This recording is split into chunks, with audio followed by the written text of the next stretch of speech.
Mas eu queria fazer essa live aqui para pontuar alguns aspectos daquilo que eu julgo que sejam pertinentes. Então, como é algo que eu estou fazendo rapidamente, não tem marketing aqui, entrei porque eu quero conversar e compartilhar algumas coisas do que aconteceu aí nessa festa da carne, carnaval. Eu te amo e eu queria te pedir uma coisa. Você não pede, você manda. A você e a todo mundo, todos atentos, porque nós entramos em Apocalipse. O arrebatamento tem tudo para acontecer entre 5 e 10 anos.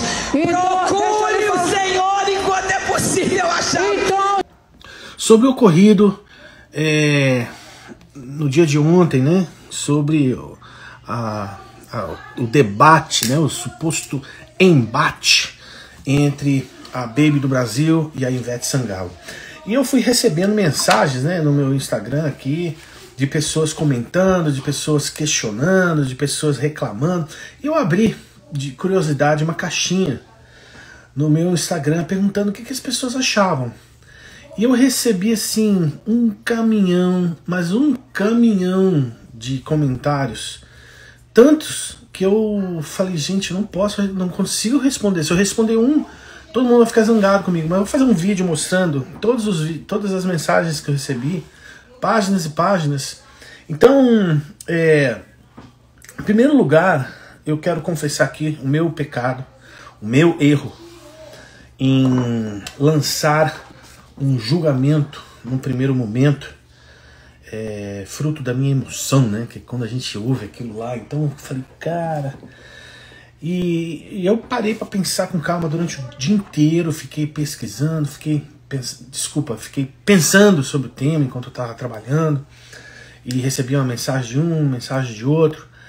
E o fato é que o que eu cheguei à conclusão é que quem me conhece, quem conhece o meu canal, quem sabe que eu falo sobre satanismo na música pesada, né? E eu estou inclusive preparando um vídeo, porque eu estou voltando a gravar agora esse mês. Eu estou preparando um vídeo que vai ser muito, muito forte, que será um vídeo sobre o mundo espiritual por detrás da música brasileira, onde nasceu e o que tem por trás no mundo espiritual na música brasileira. E o interessante é que esse evento entre a Baby e a Ivete aconteceu aonde? Num contexto de música, num contexto de festa. Ah, mas você está generalizando? Não estou generalizando coisa nenhuma, é um fato que aconteceu. Então, em primeiro lugar, o embate espiritual não aconteceu no Congresso Nacional, embora lá também exista, não aconteceu na praia de Copacabana, aconteceu no coração, aonde está no Brasil hoje o principal reduto das religiões de matrizes africanas. E a gente sabe que o carnaval, ele não é uma festa que entrega louvores ao Senhor, né? Obviamente a gente sabe que o carnaval é uma festa pagã que existe no Brasil. Aliás, o Brasil talvez seja o único país do mundo, escuta isso, o único país do planeta que decreta feriado nacional para essa festa.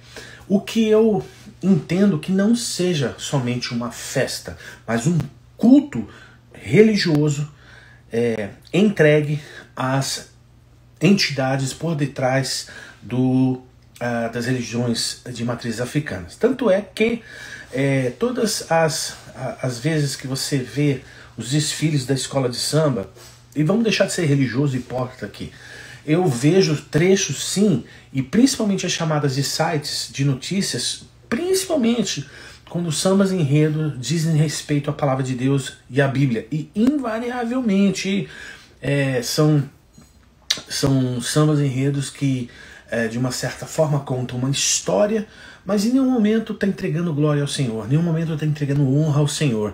Eu já visto algumas cenas de alguns anos atrás, não lembro exatamente o ano, quando foi, que Cristo estava sendo enxovalhado pelo próprio diabo em plena avenida e vai me dizer que isso é respeitoso. Eu quero ver se vocês têm coragem de fazer isso com Mohammed. Quero ver se vocês têm coragem de pegar o profeta Mohammed e fazer um estardalhaço desse, fazer isso na frente, não que eu deseje que isso aconteça, muito pelo contrário, mas para entender, para que o povo entenda, principalmente os cristãos, entendam a guerra espiritual que existe no Brasil. Então o que aconteceu ontem, talvez alguns dos teólogos, eu assisti alguns vídeos, principalmente vídeos de pessoas que eu conheço pessoalmente, cristãs, alguns deles sendo absolutamente contrárias à postura da Baby, outros defendendo a postura da Baby. E quando eu pondero esses pontos de vistas, eu acho verdade nas duas vertentes. Eu acho coerência em muitos dos argumentos, né? Mas tem pastores famosos aí que estão debochando tanto da Ivete quanto da Baby, o que é uma grande tolice, né? Então, para esse evento ter acontecido dentro de um contexto de uma festa onde música é tocada e as pessoas são embaladas, existe um contexto espiritual tremendo por detrás. Alguns amigos me falaram, e honestamente eu não tive nenhum tempo de ir. Se você puder escrever e talvez lançar luz sobre o que eu vou perguntar agora, o que a Baby estava fazendo ali? O que ela estava fazendo ali naquele momento? No carnaval, em cima de um trio elétrico. Alguém me falou que ela estava sendo homenageada pela Ivete Sangalo, por ela ter sido a precursora dessa questão de trio elétrico lá na Bahia. Não sei se isso é verdade. Se alguém souber, pode me falar. Mas o que eu achei muito interessante foi a postura dela, na ousadia dela de falar o que ela falou. No primeiro momento eu confesso que aquilo me incomodou profundamente. Por várias razões. Poxa, será que aquilo era o momento? Será que aquilo era o contexto? Se ela estava sendo homenageada por esse fato dela ter sido a precursora de carro elétrico, de trio elétrico, será que isso era a coisa mais inteligente a ser feita? Porque se a Bíblia diz que depois de Cristo nós somos feitos nova criatura e todas as coisas velhas ficaram para trás, então eu não sei se eu teria orgulho de ser celebrado por algo que eu criei que não contempla a glória de Deus, muito mais ainda nos vídeos de hoje. Desculpa, muito mais nos tempos de hoje, não nos vídeos de hoje. Tô com um vídeo na cabeça, gente. Então, quando eu comecei a ponderar, né, essas questões, até mesmo a resposta da Ivete, completamente perturbada, né? Porque quem olha e olha nos olhos dela, você percebe que ela está completamente perturbada. E ali denota o mundo espiritual que existe em cima dela, porque ela é filha de não lembro o nome agora da entidade espiritual, mas todo mundo sabe que ela pertence ao candomblé, todo mundo sabe que ela serve a esses deuses. E quer saber? Problema dela, escolha dela. A Baby também tem escolha dela, problema dela. A atitude dela como uma cristã é que me chamou a atenção. E o que eu percebi na Baby, e olha, eu conhecia a Baby esteve na minha casa, cantamos na minha casa, jantamos. Há muitos anos atrás ela esteve aqui em Orlando e eu a recebi. Então, eu percebi naquela época uma mulher extremamente convertida, cheia do Espírito Santo de Deus. E a forma como ela se colocou foi de uma ousadia incomum dentro de um contexto como esse. Talvez eu, ou talvez todos vocês que estão aqui nessa live não tivessem a mesma coragem. Ah, Márcio, mas eu nunca iria no carnaval. Tudo bem, mas Jonas também não quis ir para Nínive, né? E Deus queria que ele fosse para Nínive justamente para pregar. Então,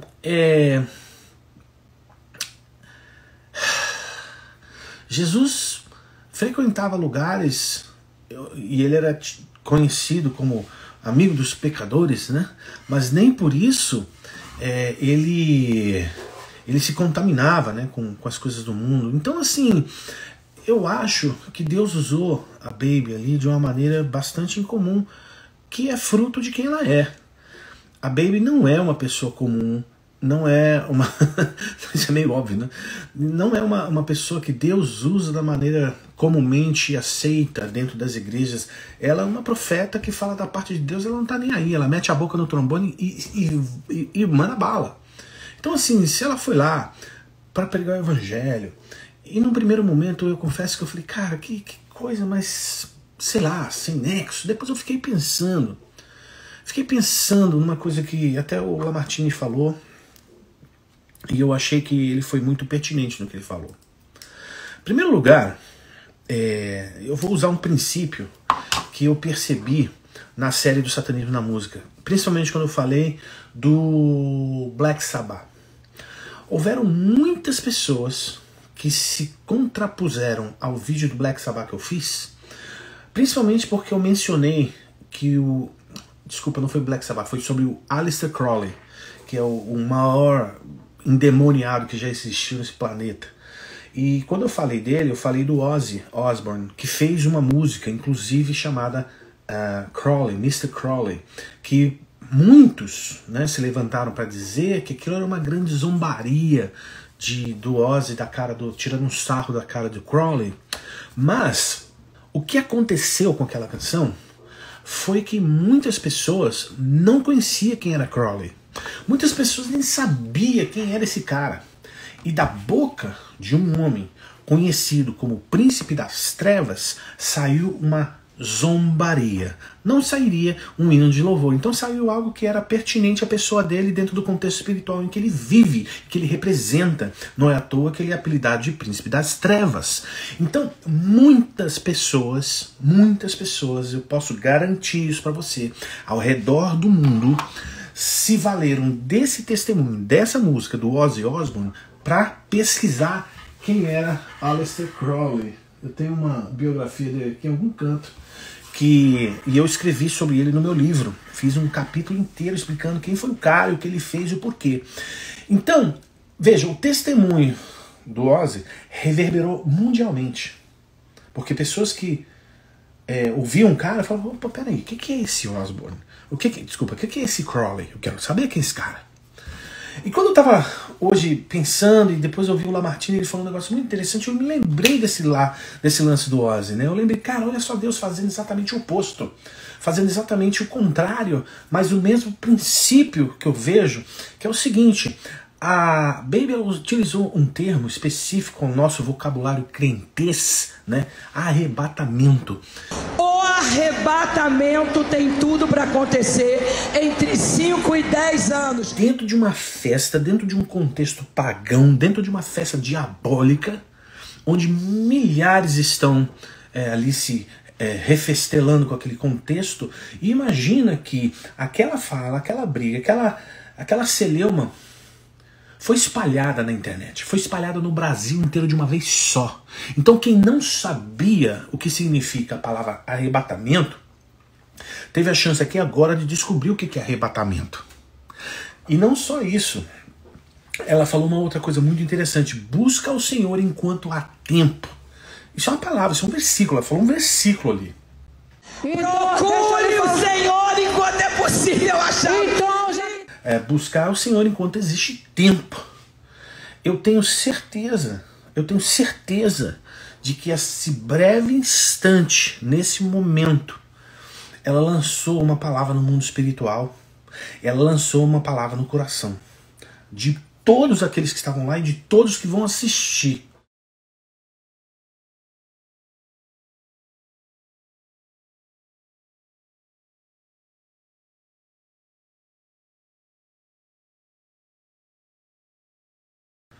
Agora, vou chegar no lance da data da volta de Jesus. Vou chegar lá, aguenta aí. Agora, outra coisa que eu achei interessante é que outra passagem que me veio à mente foi quando Jesus estava ali em Cesareia de Filipe e falou sobre os portões do inferno, falou sobre que os portões do inferno não prevaleceriam contra a igreja, ou seja, é a igreja que entra no inferno adentro para arrancar as pessoas de lá, e o que eu vi foi isso. O que eu vi foi exatamente isso. Agora, teologicamente, ela não poderia ter dito que Jesus volta entre 5, o arrebatamento acontecerá entre 5 a 10 anos. Ninguém pode dizer isso. Ela não tem essa autoridade porque a Bíblia não autoriza ninguém a falar isso. A Bíblia diz que só o Senhor sabe, nem os anjos do céu, nem o Filho. Ah, Márcio, mas Jesus já está no céu, então ele sabe. Mas a palavra de Deus é uma só. Então, se a palavra de Deus diz que só Deus sabe, eu lembro aquele outro trecho que os mártires na glória estão pedindo para que Deus faça a vingança do sangue dele, e aí Deus fala: o cálice da sua abominação ainda não se completou, não se cumpriu. Então eu acho absolutamente perfeito que exista um pregar do evangelho a toda criatura nesse momento de uma maneira que ninguém possa contestar. Então eu não acho que até nesse erro teológico que ela cometeu perante ali aquela multidão e perante a nação inteira, vamos assim dizer, invalida o fato de que a palavra de Deus foi pregada, a mensagem do Senhor foi pregada. Para mim, não invalida o fato que ela entrou pelos portões do inferno, porque ali é o que estava valendo. E cara, o que ela está fazendo ali? O que ela fez depois? Não me interessa. Não me interessa. Deus escolheu aquele momento, Deus deu a oportunidade àquele momento e ela usou daquele momento em benefício do reino. Então assim, eu não consigo entender as críticas mais do que a oração intercessória sobre a vida dela. Entendeu? Porque, olha, eu senti no meu coração em primeiro momento uma angústia quando ouvi aquilo. Mas quer saber? Eu acho que ela foi sensacional. Sensacional. Pode me criticar, você tem todo o direito de achar que ela não pode falar que vai ter uma data determinada do Apocalipse. Não interessa. Interessa é que milhões nesse país, hoje, tá? Hoje, receber esse vídeo e se pararem para prestar atenção e tiverem a curiosidade de pesquisar o que seja um arrebatamento, talvez essas pessoas venham a Cristo. Outra coisa que me ocorreu é o seguinte: eu era afastado do Evangelho e ia para o carnaval. Fui muito para o carnaval e não vi uma alma viva falando de Jesus ali. Eu achei fantástico que Deus mandou uma atalaia boca dura, que eu sei que ela é, ousada no Senhor, para falar o que ela falou, cara. Gente, Jesus está voltando. O que vai acontecer daqui para frente só é pior. Ou seja, nós vamos caminhar para um momento na história da humanidade onde a pressão contra a igreja vai ser pior. Ou seja, esse é o momento de quem está do lado do Senhor falar de Jesus. Doa a quem doer. E deixa eu te explicar uma coisa. Entrar pelos portões do inferno, Jesus não falou um detalhe importantíssimo sobre esse trecho.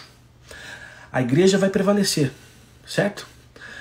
Mas não é sinônimo de que aquele que é usado por Deus para adentrar, para falar de Jesus, não vai sair dali chamuscado, não vai sair dali arranhado, não vai sair dali muitas vezes arranhado, machucado. E muitas vezes isso é causado pela própria igreja, por incrível que pareça. Cadê os engravatados? Será que eles teriam a coragem de falar de igual para igual com a Ivete, como ela teve? Eu achei simplesmente fantástico. Fantástico. Fantástico. Fantástico. E é um momento memorável. Agora, eu senti pena da Ivete. Pena. Porque a forma como ela se coloca é exatamente como Satanás faz com os seus servos. Eu não vou deixar acontecer, porque não tem apocalipse certo quando a gente maceta o apocalipse. Sabe por quê? Porque lá do Éden, quando o diabo tentou ali Eva e tentou Adão, ele colocou de uma forma que, se você experimentar esse fruto, você vai ser como Deus. Então o intuito do diabo sempre foi, sempre será, que os seus súditos se sintam tão poderosos que vão proclamar o que ele julga ser verdade, mas é uma mentira, de maneira ousada, se autoproclamando quase que Deus. Por quê? Porque alguém terá audácia de dizer que não vai permitir que o apocalipse aconteça, é no mínimo de rir. É no mínimo de você olhar para a palavra e, como fala o próprio Deus, ele ri do homem, como são gafanhotos, como se fosse um gafanhotinho falando: hoje não haverá o nascer do sol. Quem é a Ivete? Quem é a Ivete para chegar na frente do Deus vivo e dizer que o apocalipse não vai acontecer? Isso é no mínimo uma demonstração da natureza do mundo do mundo espiritual que está acontecendo no Brasil hoje, que acontece por detrás da música. Percebe o mundo espiritual? Então, eu de coração, eu não desejo que nenhuma daquelas almas se percam. E eu tenho certeza que naquela multidão tinha crente afastado pra caramba, que quando ouviu aquilo, falou: opa,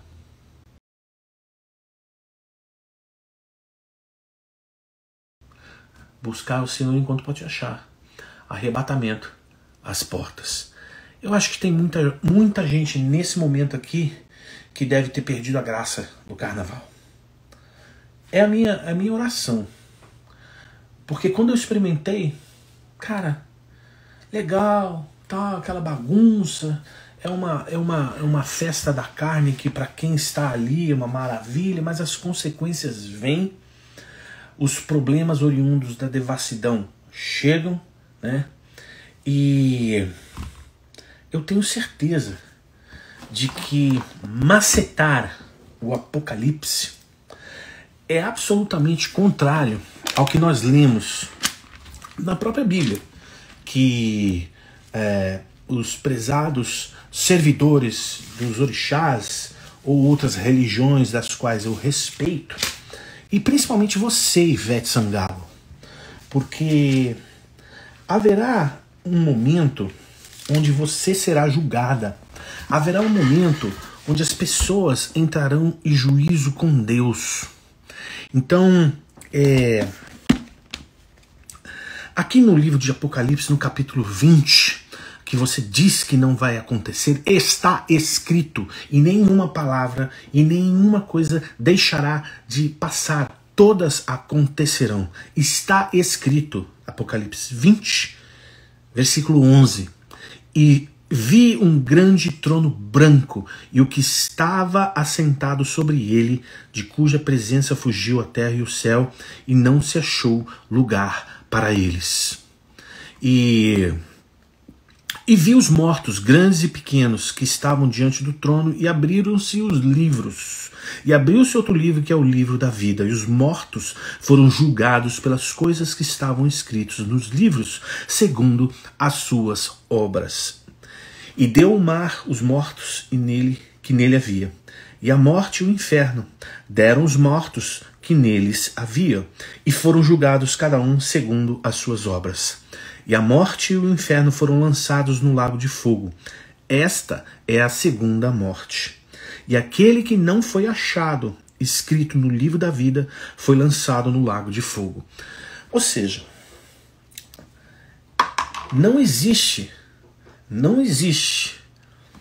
meu entender, um trecho da Bíblia mais pesado, mais sério do que esse. Apocalipse capítulo 20. Para mim é o capítulo mais pesado da Bíblia inteira. Porque ele evidencia e ele deixa claro. E o que eu acho lindo da palavra de Deus é que Deus não esconde, mas Deus declara que haverá um juízo, que a humanidade caminha para o encontro com o trono branco. Então haverá uma ressurreição dos mortos que morreram sem Cristo. E esses mortos que morreram sem Cristo estarão diante de um trono branco. Se isso acontecer com você, se um dia você morre e você ressurge e você acorda e dá de cara para um trono branco, pode ter certeza, você tem um problemaço na mão. Sabe por quê? Porque aqueles que morreram em Cristo não serão julgados. As suas obras serão julgadas, mas o sangue do Cordeiro já os justificou e as suas obras foram expostas à vergonha pública de Jesus na cruz do Calvário. Então, aqueles que morrerem sem Cristo não estarão escritos no livro da vida.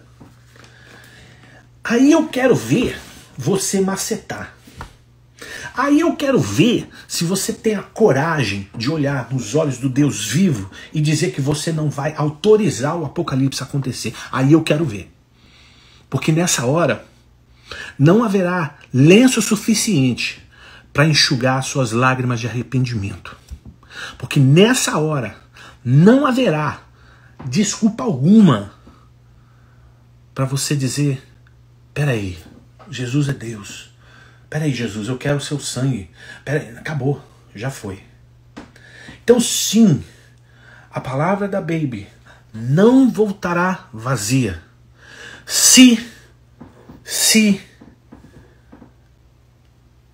Deixa eu refazer minha frase. A palavra que a Baby declarou é a palavra de Deus. Se foi o lugar perfeito, se foi o momento correto, cara, olha só, eu não sei te dizer. Eu não voltaria no carnaval mais. Mas se Deus mandou, cara, lembra de Jonas. Eu não tô querendo comparar a Baby com a Jonas, não é isso, mas lembra do princípio por detrás da ordem de Deus para um servo falar para uma multidão que você repudia, porque a maioria dos crentes repudiam quem está lá no carnaval. Cada um. Então eu acho o seguinte: Deus utilizou a vida da Baby para trazer uma mensagem para o Brasil, cara. Para o Brasil. Então pare de zombar da Baby. Pare de chacotear com ela. Talvez você não possa corroborar com tudo que ela pensa. Talvez você possa não... compactuar com a forma, com o momento. Cara, não importa. Não importa. Se Deus deu uma ordem, entenda o que eu vou te falar. Se Deus deu uma ordem para a Baby falar naquele momento, daquele jeito, a minha sugestão é, se cale.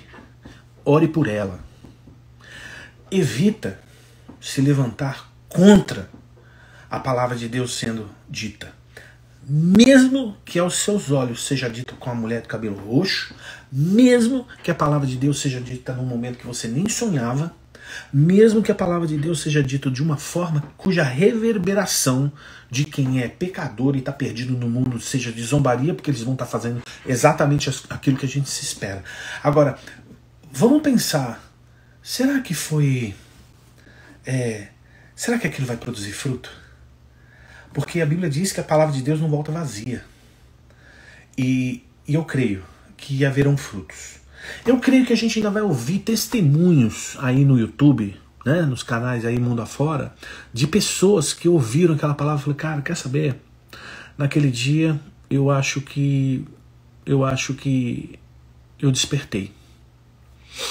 Então, quem olhar de maneira bastante fria, bastante cautelosa, isenta de preconceitos, você vai entender que foi soltada uma bomba atômica no mundo espiritual dentro dos portões do inferno.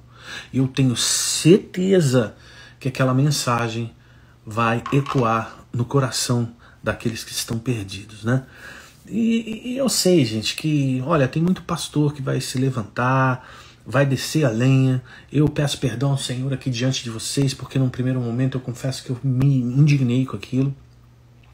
Mas depois eu mudei de opinião, sabe? Depois eu fui, puxa, quer saber? Eu acho que Deus usou aquilo e vai usar aquilo muito mais.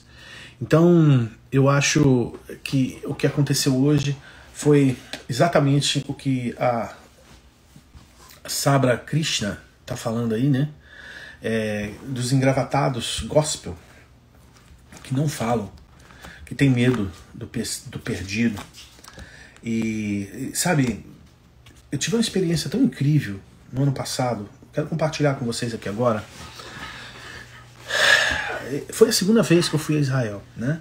Eu fui em 2008, fui em 2023. Em setembro eu estava lá em Israel. E assim, eu acho que era o penúltimo dia que a gente estava lá, estava eu e o Dudu, meu colega Dudu, não sei se ele está aqui, eu acho que eu vi ele entrar. Nós estávamos ali e eu contratei um motorista de táxi para me levar lá para Jericó, que é longe pra caramba de Jerusalém. E aí ele falou, pô, saímos cedo, quem sabe sobra um tempo pra gente estar fazendo outras coisas. E a gente foi até o local do batismo de Jesus, no Rio Jordão. O batismo de Jesus não aconteceu naquele lugar bonito, né, que a gente vê ali no sul da Galileia, aquelas árvores, aquele rio verde. Não. Ali é conversa para turista, tá?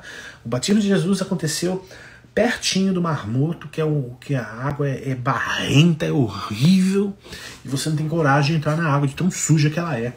E o interessante, se você lembrar do general sírio Naaman, que foi até o Rio Jordão para ser batizado por causa da lepra, ele falou, cara, pô, por que eu não me batizo lá nos rios da Babilônia, lá nos rios da Síria, onde são muito mais bonitos, muito melhores, a água muito melhor? Por quê? Porque ele estava com nojo de entrar naquela água.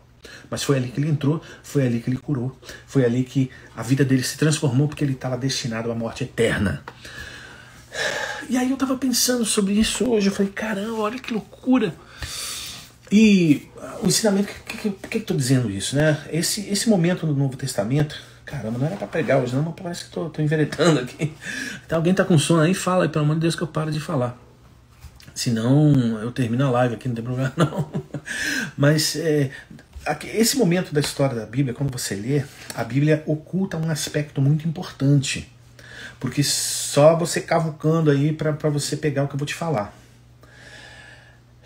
Esse local onde Jesus se batizou chama-se Bet Habara, o local da passagem, né?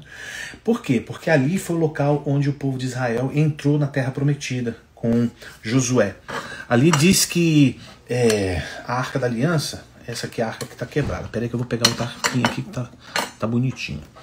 A Bíblia diz que a Arca da Aliança, os sacerdotes, eles atravessaram e o rio, né, a água parou, né, e eles atravessaram o chão seco. Só que tem um detalhe, dessa vez a Arca da Aliança ficou no meio do rio e as pessoas passavam em frente da arca e entravam na Terra Prometida. E existe um mistério por detrás, e o mistério é o seguinte: a Arca da Aliança é uma representação na Terra da glória de Deus, é uma representação do lado não gosto de usar a palavra místico, porque não tem misticismo nenhum. Na verdade, é uma representação da glória de Deus, né? Então, toda vez que a Arca da Aliança estava com o povo de Israel, era uma forma simbólica de que a presença da glória de Deus, que é a própria pessoa de Deus, estava com o seu povo, ok? Então, quando o povo passa, era como se Deus estivesse ali naquele local, naquela entrada, dizendo para o povo entrar na Terra Prometida. E a Terra Prometida é um simbolismo da vida eterna com Deus, né? Porque toda a história do Êxodo é uma alegoria da nossa vida e a salvação que nós temos em Cristo. Então você entra no batismo do Mar Vermelho, na salvação de Jesus Cristo, a sua vida você caminha num deserto que Deus provê para você todas as coisas, cura, restaura, liberta, transforma e direciona, e você entra na Terra Prometida porque você tem uma aliança com o Deus vivo e você entra na sua vida eterna. Muito bem. Aí Jesus vem e fala, eu sou o caminho, a verdade e a vida, ninguém chega ao Pai senão por mim. Olha a alegoria da arca no Jordão. Aí Jesus vai se batizar justamente naquele local. Justamente no local onde a arca ficou, onde o povo entrou. Se é exatamente a mesma coordenada, não interessa, mas é na mesma região ali, naquela mesma localidade do Jordão. Muito bem. Se você não sabe, o Jordão, onde ele se encontra... acho que aqui dá pra ver bem. Ó, tá vendo aqui? O Jordão, essa parte do Jordão... Deixa eu ver aqui. Aqui, ó. Bem aqui, ó. É o local mais baixo da terra. Ou seja, abaixo do nível do mar é o lugar mais baixo da terra. E quando você vai ali, um calor horroroso, horrível. É horrível, o calor ali é uma coisa insuportável. Ali João Batista morava. Lembra que a gente lê que os fariseus lá de Jerusalém perguntam, pô, mas esse cara aí quem é? João Batista?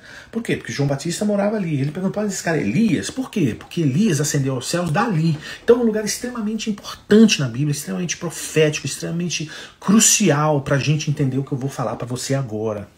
E durante muitos anos eu falei, Senhor, mas o que tem de... conecta os pontos aí, Senhor. Por Jesus, Arca da Aliança, Elias, João Batista. Conecta aí, Senhor. E foi aí que o Senhor revelou. Por ser o local mais baixo da Bíblia, é também, na Bíblia, o único local onde a Trindade aparece junta. Existem dois locais que a Trindade aparece. Só que no Antigo Testamento a Trindade aparece aonde? Na criação de Adão. Quando Deus Pai fala, mas Deus Filho e Deus Espírito estão ali. E aí, ele fala. Aí no Novo Testamento, a Trindade reaparece naquele local. Certo? Muito bem. Deus Pai fala do céu, Deus Filho dentro do rio, e Deus Espírito Santo que repousa sobre o Filho. E por ser o local mais baixo da terra, a água mais podre, que aliás é um barro, é uma, como eu posso dizer, é uma figura da humanidade. O Rio Jordão, naquele local, é uma figura do homem longe de Deus. O homem feito de água e barro, o homem no seu lugar mais baixo que ele pode descer do pecado. Então não importa o local mais baixo que o homem desce na sua vida, porque a voz de Deus vai chegar naquele local. Através do amor de Jesus Cristo e a revelação do Espírito de Deus, a palavra que Deus diz, para resgatar aquele homem, para resgatar aquela alma que está indo para o inferno. E quando eu estava ali no Rio Jordão dessa vez, eu entrei dentro da água e eu notei uma coisa que eu nunca tinha me dado conta. Nunca. E a coisa mais idiota do planeta, mas eu nunca tinha me dado conta. E eu me dei conta do seguinte: quando eu estava bem pertinho da água, eu notei, o Senhor me trouxe a atenção, Márcio, olha a água correndo. Olha a água correndo. Eu falei, sim, Senhor, mas eu não estou entendendo. Então a água está correndo para o Mar Morto. Então só tem duas coisas que podem acontecer com aquele que entra dentro daquele rio. Ou ele está naquele rio, olha para a glória de Deus, expressa na pessoa de Cristo, estende a mão e pega na mão do Senhor e entra na terra prometida. Ou a água do pecado vai levar ele para o mar da morte eterna, que é representado no Mar Morto. E isso foi muito poderoso, muito forte para mim. Então quando eu vi a Baby falando aquilo, eu me lembrei dessa passagem. Eu me lembrei desse momento lá que eu tive em Israel, eu vendo aquele mar de gente na podridão do pecado, que é o carnaval. Vendo aquele mar de gente entoando aquelas músicas que só emporcalham a alma, assim como o filho pródigo. Lembra do filho pródigo que estava comendo comida de porco? E aí ele se lembrou do pai. Aí eu lembrei, talvez algum filho pródigo ouça e lembre do pai. Talvez alguém que esteja nesse mar, ele estenda a mão para o Senhor e não seja levado para o mar morto, mas ele entre na terra prometida. Então isso mexeu muito comigo hoje, mexeu ao ponto de querer fazer essa live aqui para vocês, não porque eu seja o dono da verdade, mas eu gostaria de apresentar uma perspectiva diferente de muita gente que eu estou vendo escrevendo. E eu acho fantástico que a gente pode abrir a Bíblia, a gente pode ler essas coisas, mas a gente tem que aprender, de uma certa forma, tirar essas letrinhas da página das Escrituras e trazer para a realidade do mundo que a gente vive. Porque quando a gente faz isso, a gente experimenta uma dimensão do Evangelho diferente. Então, talvez você que vai ver esse vídeo, assistir esse vídeo, talvez você nunca tenha parado para pensar, talvez você nunca tenha tido a ousadia para dizer para a pessoa que está do seu lado, ou no ônibus, ou em qualquer lugar, ou você ter tido a audácia de entrar dentro de um hospital, dentro de uma UTI, para a pessoa que está morrendo, e falar, cara, Jesus te ama. Jesus tem um propósito na sua vida. Você não está esquecido por Deus. Eu vim aqui te dizer isso. Isso é entrar pelos portões do inferno. Só que alguns falam para meia dúzia, outros vão falar para milhões, e ela falou para milhões hoje. Então, eu quero encorajar você a orar por ela, orar pela vida dela, orar para que o Senhor prospere essa palavra que foi lançada, inclusive para a própria Ivete, para que ela venha se prostrar aos pés do Senhor um dia, porque está escrito, haverá um juízo, e nem você, Dona Ivete, que fez essa música, que aliás é bem ridícula, né, poderá sequer impedir que o Senhor Jesus faça aquilo que Deus manda ele fazer. E erroneamente você se colocou. Deus não é uma energia. Energia são vibrações que talvez você desfrute vinda dos orixás. Deus é muito mais do que isso. Então, eu quero deixar aqui essa live, deixar aqui um encorajamento para você, meu irmão, minha irmã, para que você compartilhe essa live aqui, compartilhe essa mensagem com outras pessoas que talvez não estiveram aqui nesse momento, para que talvez essa exposição disso que eu falei possa trazer uma perspectiva diferente. E eu entendo Vinhos Baidani, que ela estava lá de repente pulando carnaval. Eu não sei, cara, não sei dizer. Eu sei que Marcela, que vocalista do Piscirico, disse que a Bíblia tem que tomar remédio. Cara, é um monte de besteira. E eu concordo com o que o Felipe falou aí. Felipe Ibrahim, meu irmão querido, ela foi gigante, ela foi mesmo. E pode se preparar, deixa eu só avisar aqui, tá? Não vai acabar o carnaval. O carnaval só vai acabar quando iniciar o reino do milênio de Cristo. Porque Satanás será preso, lembra? Satanás será preso. Então quando ele for preso, Jesus vai fazer assim, ó. Não tem carnaval. 1000 anos sem carnaval. E vai acabar. Entendeu? Então assim, Mariana, deixa a agenda do carnaval destruir. A Bíblia diz que seriam os piores dias, como foram nos dias de Noé, não é verdade? Então deixa. A gente não tem que ficar orando para que o apocalipse não aconteça. A gente tem que orar para que pessoas sejam salvas. Então as hostes do inferno vão continuar atuando. As hostes do inferno vão continuar se levantando, né? Mas eles sabem o destino deles. Eles sabem o que está escrito aqui. Satanás sabe. Ele já foi condenado. Ele só não foi executado. Mas ele está condenado. Ele vai ser preso. Ele vai ser eternamente atormentado. Então, deixa. Deixa o carnaval piorar, não tem problema não. Nossa igreja continua firme e forte.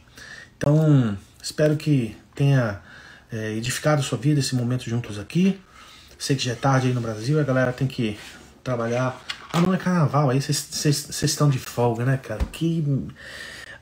Eu tenho trabalho. Amanhã cedo eu tô trabalhando. 6 horas da manhã eu desperto e vamos que vamos.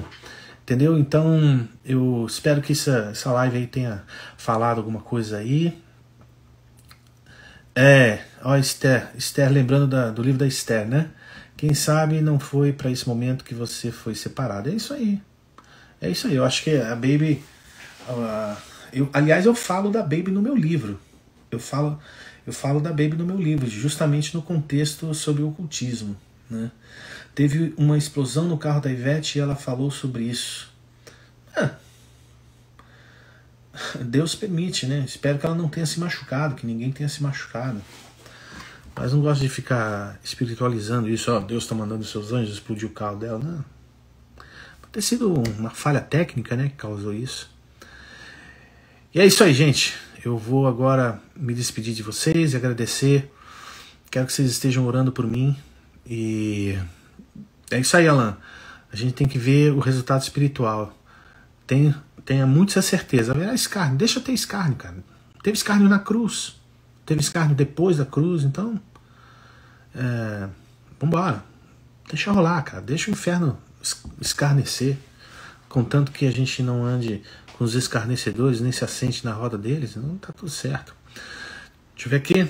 Mariana Lopes. Quase fui para Niterói esse ano, hein? Aliás, o ano passado, que eu tive aí no Brasil. Deixa eu ver aqui. Deus, paz, Márcio. Deus abençoe. Muito obrigado. Deixa eu ver aqui o que o Adriano está escrevendo. Márcio, que Deus te abençoe, ilumine esse teu coração e a tua mente, que traga mais palavras edificantes para nossas vidas. Amém. Assim seja, irmão. Assim seja. Obrigado pelo carinho, obrigado pelas orações. A Rosemary, muito obrigado. A Ana Maria está juntando aí agora. Ana Maria, vamos dormir. Então, não esquece aí de escrever aí sobre essa live que acabei de fazer. E compartilha, marca as pessoas, marca amigos, para que eles venham assistir. E vamos que vamos, tá bom? Deus abençoe, pessoal. Até o próximo.